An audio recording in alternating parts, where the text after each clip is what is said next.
Hi everyone. So I just read a very impressive book called The Seventh Day, which was written by Yu Hua, and it revolves around the 7-day experience of the protagonist Yang Fei after his death, blending elements of reality and absurdity.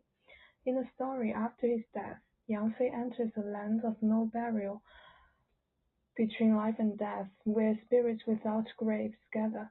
After these 7 days, he searches for his deceased lover, recollects the past of living with his adoptive father Yang Jingbiao, and witnesses the stories of other spirits, most of whom died due to injustices and misfortunes in reality, such as deaths from forced demolition, medical accidents, and unexpected tragedies. So I want to share the chapter 3 with you because this is my favorite.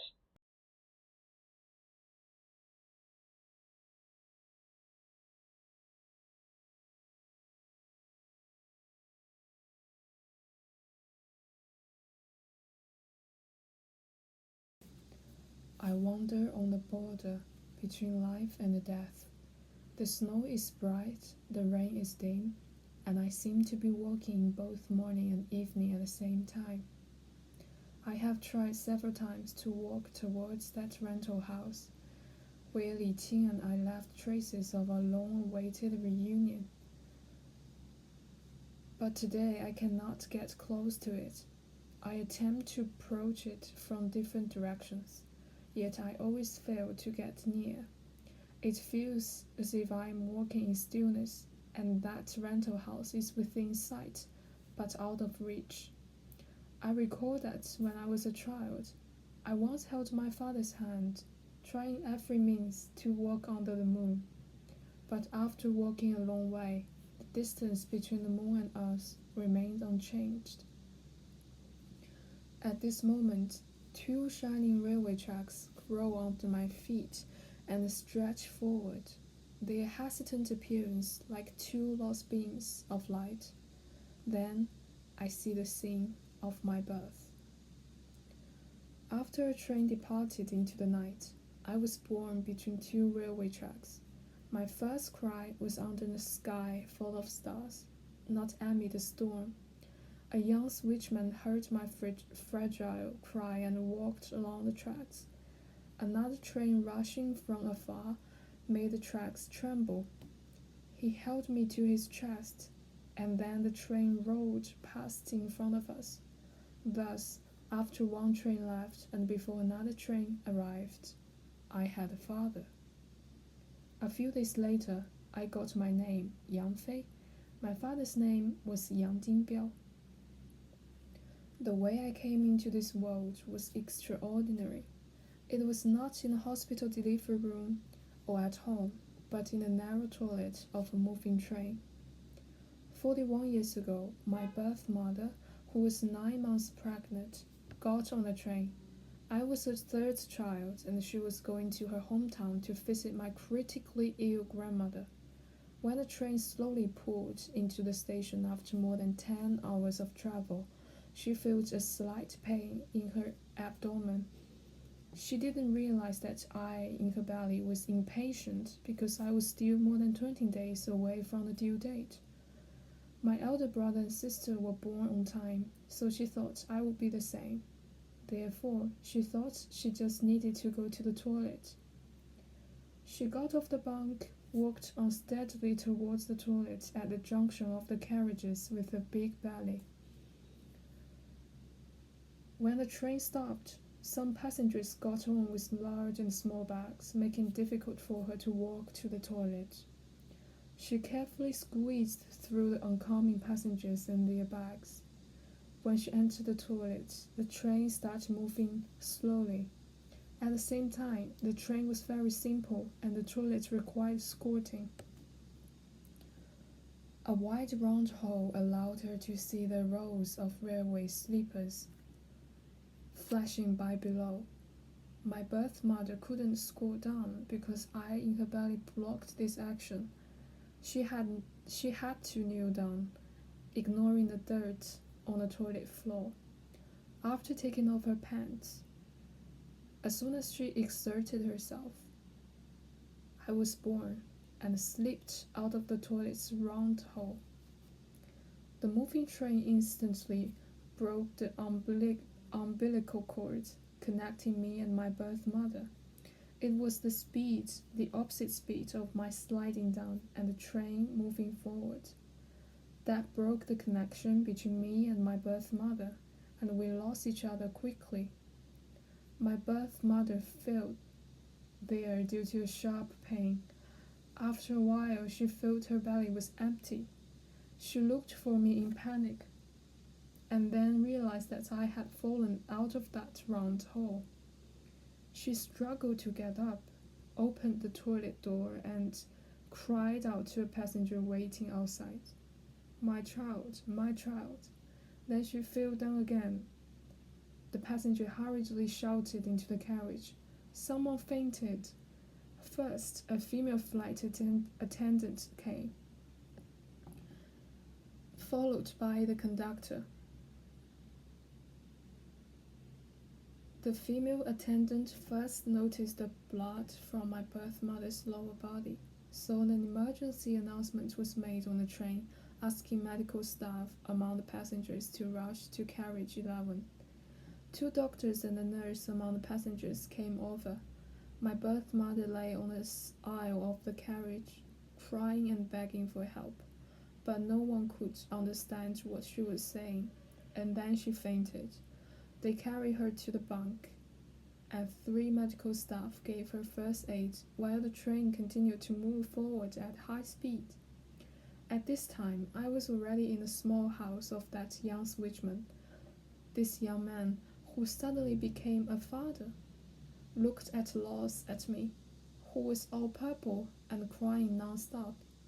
A section of the umbilical cord on my belly kept shaking with my cries, and he thought I had a tail. As my cries grew weaker, he gradually realized that I was hungry. It was late at night, and all the shops were closed. There was no milk powder at night. In his anxiety, he remembered that the wife of his colleague, a switchman named Hao Qiangshen, had given birth to a girl 3 days ago. He wrapped me in his cotton pad jacket and ran towards Hao Qiangshen's home. Hao Qiangshen was awakened by a knock on the door in his sleep. When he opened the door, he saw something wrapped in his arms and heard him anxiously say, "Milk, milk, milk." Hao Qiangshen, who was still drowsy, rubbed his eyes and asked, "What milk?" He opened his cotton pad jacket to let Hao Qiangshen see me crying, and at the same time handed me to Hao Qiangshen.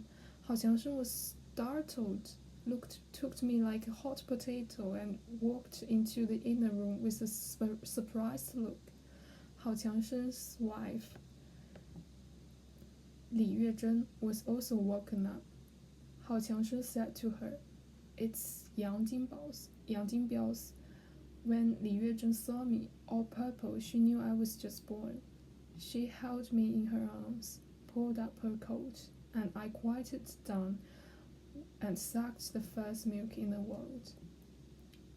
My father, Yang Jingbiao, and his switchman colleague, Hao Qiangshen, sat in the outer room. At that time, my father was only 21 years old. He wiped the sweat from his face and told in detail how he found me. Hao Qiangshen understood and said he was confused just now because his father didn't even have a girlfriend. So how could he suddenly have a child? My father giggled like a fool, then worried that I might be a freak. He said I had a tail, and it was in the front. Li Yuezhen heard the conversation between the 2 new fathers while feeding me in the inner room. After I was full and fell asleep, she put a set of baby clothes sewn by herself for her daughter on me, took a stack of old clothes, and walked to the outer room. I returned to my father's arms. Li Yuezhen took the stack of old clothes and taught my father how to change my diapers, telling him to cut some old clothes to make diapers. The older, the better, because the older the cloth, the softer it was. Finally, she pointed to the thing on my belly and said, "This is the umbilical cord. You go to the station infirmary tomorrow and ask the doctor to cut it off for him. Don't cut it yourself, for fear of infection." I walked forward along the shining railway tracks, looking for that wobbly hut beside the tracks, where there are many stories of my growth. There's rain and snow in front of me, and layers of tall buildings beyond the rain and snow, with dotted dark windows. As I walk toward them, they are retreating, and I realize that the world is gradually leaving. I vaguely hear my father's complaints, so distant yet so kind. His complaints are like bricks and tiles in my ears, layer upon a layer, like distant tall buildings, and I can't help but smile. For a long time, my father, Yang Jingbiao, stubbornly believed that my biological parents abandoned me on the railway tracks to let me be run over by the wheels. For this reason, he often said to himself, "How can there be such cruel parents in the world?" This stubborn idea made him love me all the more. Since I left the railway tracks and came into his arms, we have been inseparable. At first, I grew up in a cloth bag with his chest. The first cloth bag was sewn by Li Yuezhen, which was blue. Later, the cloth bag he sewed himself was also blue. Every day, when he went to work, he first brewed milk powder and poured it into a feeding bottle, then tucked the bottle into his chest cloth close to his beating heart, keeping the bottle warm with his own body temperature. Then he put me into the cloth bag on his chest, slung the military canteen over his shoulder, and carried 2 packages on his back. One package was filled with clean diapers, and the other was prepared to hold my soiled diapers. When he was switching tracks at the railway junction, walking back and forth, I swayed on his chest. It was the most beautiful cradle in the world, and my sleep in infancy was the sweetest. If I were not hungry, I think I might never wake up in his father's arms. When I woke up crying, he knew I was hungry, so he would reach out and take out the feeding bottle, putting it into my mouth.